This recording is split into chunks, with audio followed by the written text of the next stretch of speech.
Bienvenue dans le podcast Nouvelle Conscience. Nous discuterons ensemble de projets, d'œuvres et d'acteurs vecteurs d'espoir pour l'édification d'un monde plus respectueux du vivant et de soi-même. Je suis Manon Sala et je chemine depuis longtemps pour comprendre le lien intrinsèque entre le bien-être individuel et l'élan du collectif. Je vous invite à me joindre dans ce jeu de pistes afin de semer ensemble les indices vers une nouvelle conscience.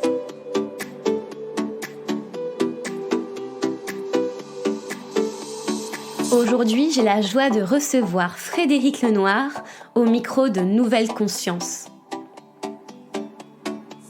Vous connaissez déjà sûrement ce célèbre philosophe et sociologue aux millions de livres vendus et aux multiples projets menés aux quatre coins de la francophonie. Frédéric Lenoir allie ici les auteurs et références et nous propose une vision de la conscience élargie, respectueuse de toutes les formes de vie sur Terre. Dans cet épisode, nous revenons notamment sur la notion d'inconscient collectif et sur les différentes étapes qu'il nous faut transcender en tant qu'humanité pour oser penser une interdépendance globale avec le vivant. J'espère que cet épisode vous donnera des nouvelles clés de lecture sur la période que nous traversons, ses archétypes et les messages subliminaux que nous pouvons traduire. Je vous souhaite une très bonne écoute.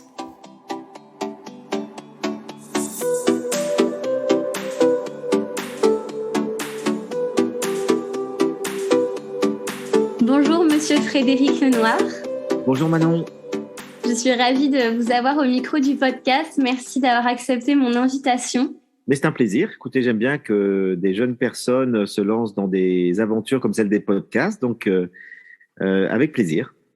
Merci à vous. Donc, comme je vous le mennonnais hors antenne, hors écoute, aujourd'hui, c'est un échange un peu particulier puisque j'ai l'habitude de poser uniquement mes questions, voilà, qui sont le fruit de mes réflexions et de mes recherches. Cette fois-ci, j'ai proposé aux membres de ma communauté de proposer les questions qu'elles souhaiteraient vous poser. J'en ai tiré 2 au sort. Donc, il y aura ces 2 temps, à la fois les questions plus personnelles venant de moi et celles venant du groupe qu'il y a derrière Nouvelle Conscience Podcast. C'est une très bonne initiative. Donc, je ne vais pas vous demander de vous présenter parce que je pense que la plupart des auditeurs et des auditrices vous connaissent. On va commencer directement avec les questions que je souhaitais aborder avec vous aujourd'hui, notamment autour de la notion de conscience universelle, de cette conscience que l'on ne peut pas situer, localiser, qui nous relie tous et toutes. Vous en parlez dans nombre de vos ouvrages. Je pense notamment à L'âme du monde ou Juste après la fin du monde, par exemple. Et vous parlez notamment aussi de l'inconscient collectif de Jung dans votre dernier ouvrage.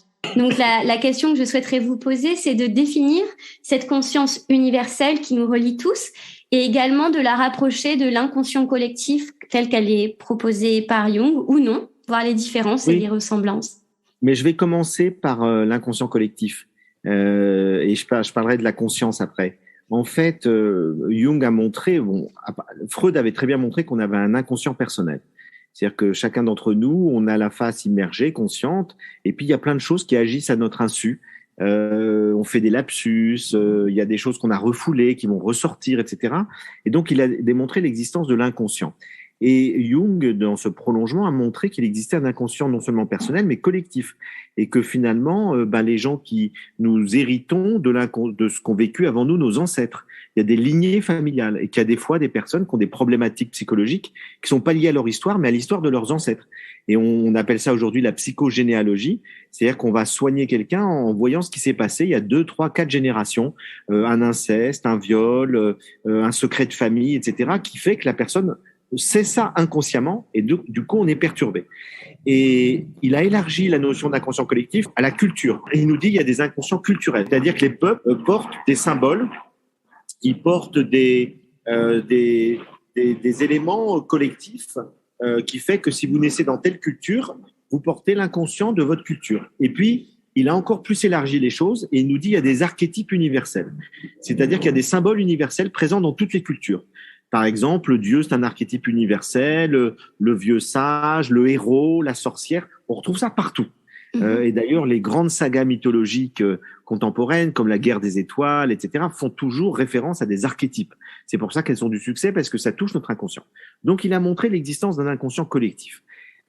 Et la conscience, eh ben, d'une certaine manière, c'est la même chose, sauf que nous en avons conscience. C'est-à-dire, c'est quelque chose qui fait que il existe un lien qui relie toutes les consciences individuelles et qui fait que l'évolution des consciences individuelles fait progresser la conscience collective. Et je vais donner quelques exemples. La notion d'égalité de l'homme et de la femme, c'est quelque chose qui n'existait absolument pas il y a quelques siècles, mais déjà, il y a 2 millénaires, vous avez, on trouve une trace de ça, par exemple, dans les évangiles. Jésus ne fait aucune différence entre les hommes et les femmes. Vous allez trouver ça un petit peu chez les stoïciens, chez les Grecs, il y a une égalité entre tous les êtres humains. On va retrouver comme ça quelques penseurs isolés. Mais ça ne fait pas progresser la conscience collective parce qu'ils sont trop minoritaires. Et progressivement, d'autres penseurs vont venir et vont dire, mais oui, c'est vrai, il n'y a pas de raison, etc. Et donc, il aura fallu 2000 ans pour que cette idée qui a germé va complètement, je dirais, se développer dans la conscience collective de l'humanité. Et aujourd'hui, même s'il y a encore beaucoup de cultures qui résistent, eh bien, la majorité des humains ont conscience qu'il devrait y avoir une égalité entre l'homme et la femme. C'est pareil pour les droits humains, les droits de l'homme. Ça choquait personne dans l'Antiquité qu'il y ait des esclaves. Il a fallu attendre le XVIIIe siècle pour qu'on commence à abolir l'esclavage à peu près partout. Et aujourd'hui, c'est totalement interdit partout, même si ça existe encore un peu dans des manières de travailler en Chine ou ailleurs. Globalement, la conscience collective a progressé. Et elle a progressé grâce à des individus pionniers, c'est-à-dire qui ont été les premiers à lancer une nouvelle idée, un nouveau projet politique, et ça a ensuite, je dirais, ça a ensuite essaimé dans les consciences individuelles jusqu'à devenir une idée acceptable pour la majorité. Et c'est comme ça que la conscience progressive, la conscience de l'humanité évolue. D'accord. Et justement, comment se relier les uns les autres autour, donc dans cette conscience universelle? Est-ce qu'il y a des moyens, des procédés? Vous parliez de politique, donc peut-être en s'unissant, ça peut être un premier levier. Qu'est-ce qui fait qu'on peut agir de concert pour augmenter le niveau de conscience? Alors, de manière plus générale, moi je crois que tout le sens de l'aventure humaine, c'est de créer de la conscience. C'est-à-dire qu'on est au départ dans l'inconscience et que la plupart des gens, je pense que de l'homme préhistorique était essentiellement dans l'inconscient. Il était dans des mythes, il était dans un monde imaginaire avec beaucoup de croyances magiques, etc. Ce qui le reliait au monde d'ailleurs de manière très poétique, mais qu'au fond, progressivement, la conscience qui était toute petite, elle a grandi. Et c'est ce qui permet d'avoir plus de connaissances, d'avoir plus de morale, c'est-à-dire qu'aujourd'hui, on considère qu'on peut plus torturer des gens ou tuer des gens alors que c'était quelque chose de tout à fait répandu avant. Donc, je dirais que la conscience, à la fois en termes de connaissances et en termes de morale, n'a cessé d'évoluer tout au long de l'humanité. Et je pense que c'est le sens de l'aventure humaine, c'est créer de la conscience, de plus en plus. Et à la fois une conscience, encore une fois, en termes de connaissances et en termes de morale, c'est-à-dire de respect. Et que plus on va, plus on respecte les autres. Au départ, on a commencé à respecter ses proches, les membres de sa tribu, puis ensuite on s'est dit on va respecter les autres êtres humains, membres d'autres tribus, puis les gens qui sont après d'encore d'autres personnes, et puis les enfants, et puis les femmes. Et maintenant on se dit on va respecter les animaux. C'est quelque chose de tout à fait nouveau. C'est quelque chose de tout à fait nouveau. Je dirais que la conscience morale ne cesse de s'étendre. Et alors comment elle s'étend? C'est la question que vous posiez. Elle s'étend par la communication. Et la communication, ça se passe à 2 niveaux, un niveau visible et un niveau invisible. Au niveau visible, eh ben, c'est tout simplement d'échanger, de partager, de communiquer, alors à la fois par les médias classiques, par les réseaux sociaux, par les livres, par le cinéma. Et chaque fois, moi, pourquoi j'écris des livres? C'est pour essayer de faire évoluer les consciences. Et donc, je me dis, ben, plus je vais avoir de lecteurs, plus il y a de gens que je vais toucher, je vais impacter. Et puis, comme il y a beaucoup de gens qui font comme moi, bah, ça impacte de plus en plus les gens pour grandir en conscience, être plus respectueux de l'environnement, des animaux, des autres, etc. Bon.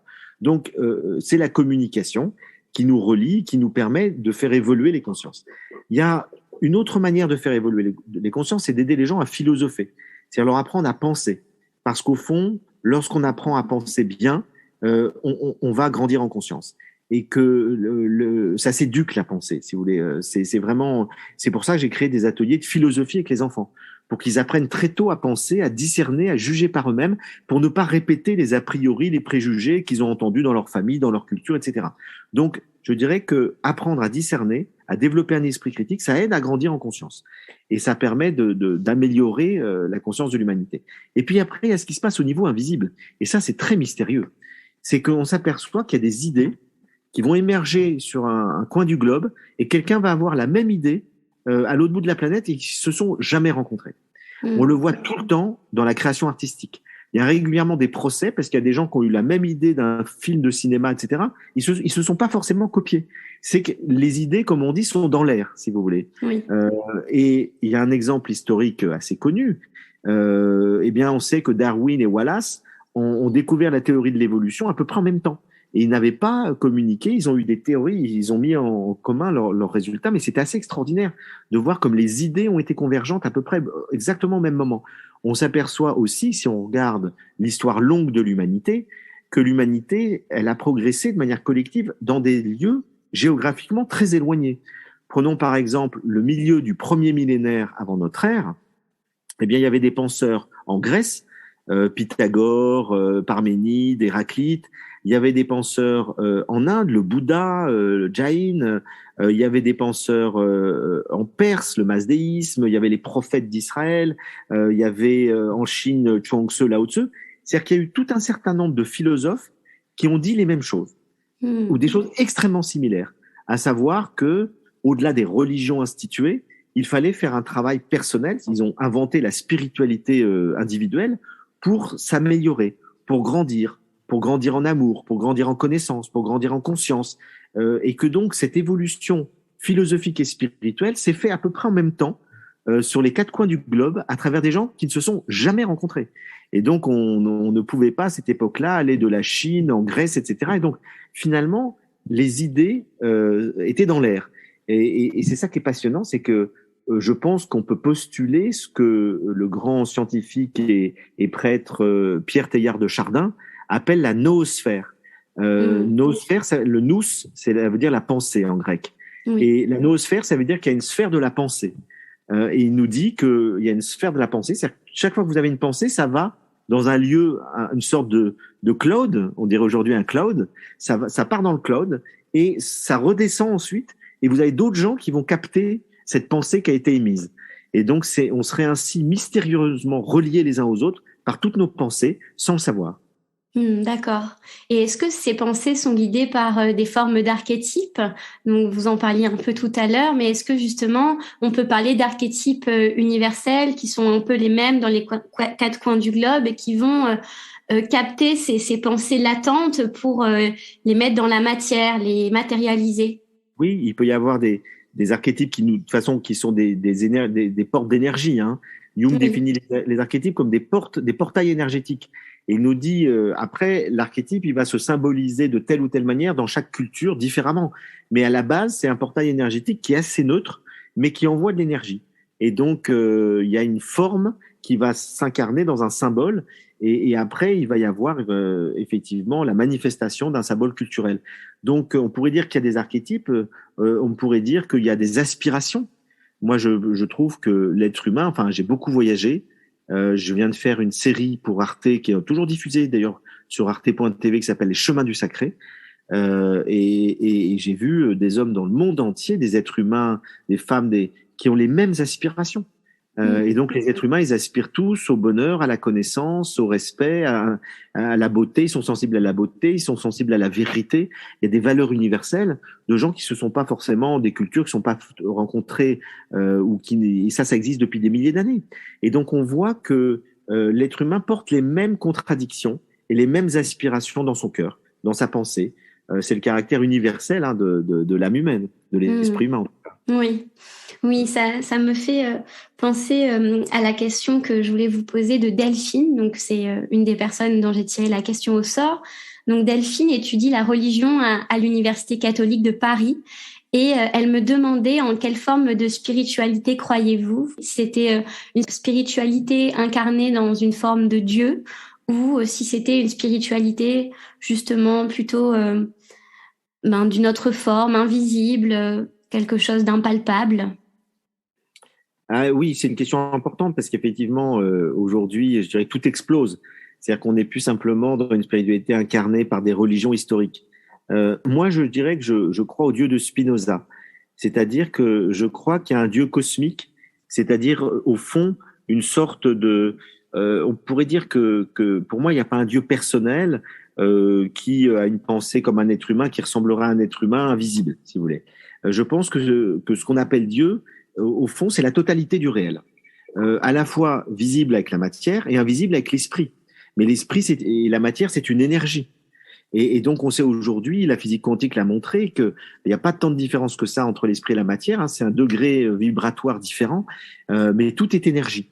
Et donc, je dirais que Dieu, c'est l'énergie suprême qui organise le monde, qui fait qu'il y a des lois extraordinaires de la nature, que notre intelligence est capable de penser des choses incroyables, que le cœur humain est capable de faire des choses extraordinaires aussi, mais des choses épouvantables, bien entendu, parce que l'humain reste libre. Et donc, je crois en un Dieu cosmique qui n'a pas un visage particulier, une intelligence, une volonté, comme on définirait les humains. Vous savez, Voltaire disait Dieu a fait l'homme à son image et l'homme le lui a bien rendu. C'est-à-dire qu'on a fait Dieu à notre image. Mais je crois qu'il y a une intelligence, vous voyez, une conscience, on pourrait dire, supérieure qui organise le monde, qu'on appelle Dieu, faute de mieux. Alors évidemment, ça n'a rien à voir avec un Dieu qui va te dire ça dans la Bible ou dans le Coran, etc. Mais peu importe. Je dirais les humains qui ont écrit la Bible et le Coran et les autres religions, ils ont capté quelque chose. Leur conscience s'est élevée à un niveau supérieur. Ils ont capté quelque chose. Ils l'ont dit avec leurs mots limités. Ils l'ont dit avec les préjugés de leur temps. Ils l'ont dit avec leur langage culturel. Et donc, c'est pour ça qu'il y a une diversité de religions. Et ce que j'explique dans l'âme du monde, c'est que chaque religion, au fond, c'est un sommet, comme une montagne, qui est différente. Et que ça permet aux humains qui la gravissent de faire un travail sur soi, un effort, d'essayer de grandir, de s'améliorer en tant qu'être humain. Et ce qui compte, c'est pas que la vérité, elle est là ou elle est ailleurs. Ce qui compte, c'est de cheminer, c'est-à-dire de faire une randonnée, de marcher, d'évoluer, de chercher à grandir, à s'élever, peu importe la montagne qu'on gravit.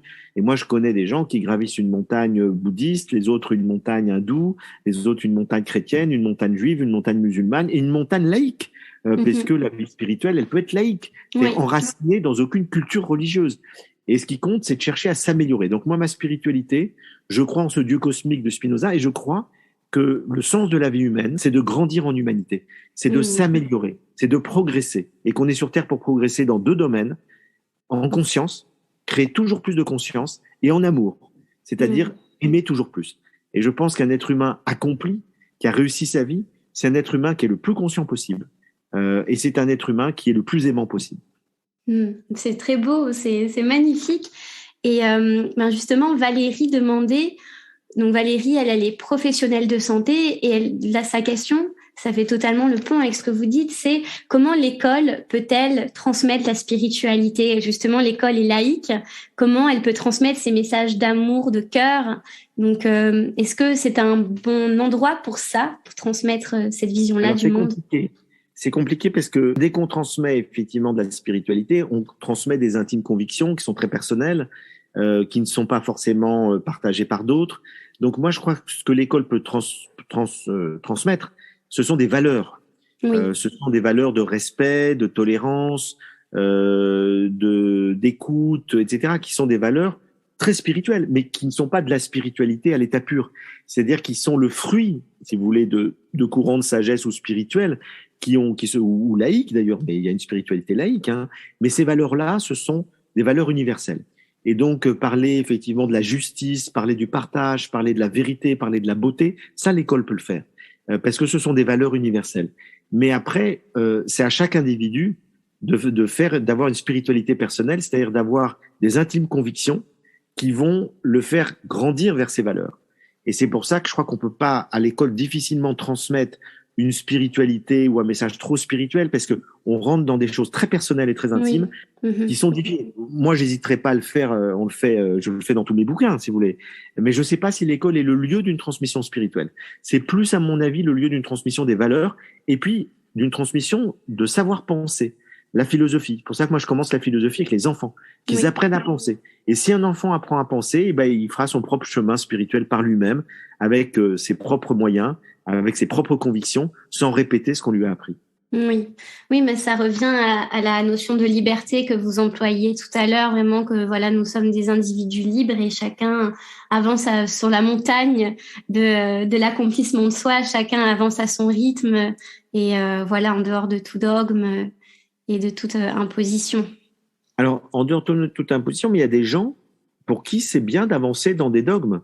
Moi, je connais des gens croyants, pratiquants, juifs, chrétiens, musulmans, par exemple, pour qui l'épanouissement de leur spiritualité a besoin de dogmes.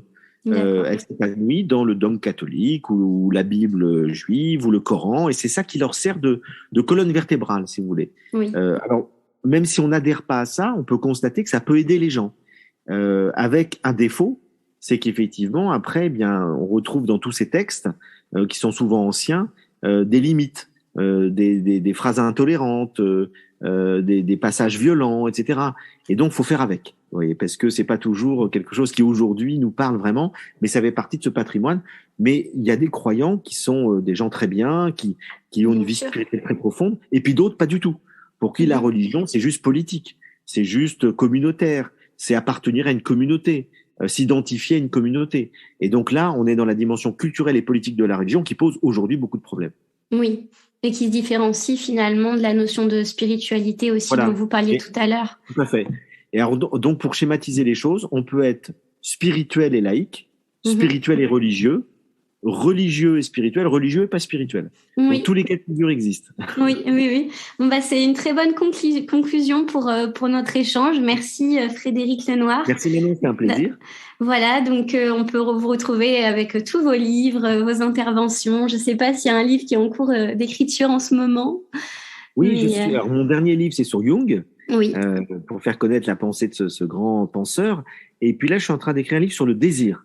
D'accord. Parce que le désir, c'est, comme nous dit Spinoza, c'est l'essence de l'homme, c'est-à-dire c'est le moteur de toutes nos existences. Mais après, il faut savoir comment bien orienter ses désirs. Oui. Voilà, pour grandir.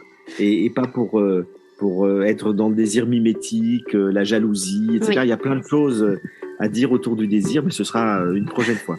Génial, merci pour le teaser, ça me donne l'eau à la bouche. Merci pour votre écoute, merci d'être arrivé à la fin de l'épisode.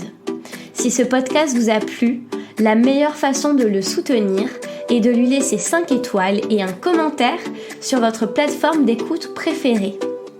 Si vous souhaitez suivre le podcast au quotidien, vous pouvez le faire en vous abonnant sur son compte Instagram Nouvelle Conscience Podcast, ainsi qu'en vous abonnant à sa newsletter qui sera publiée une fois par mois.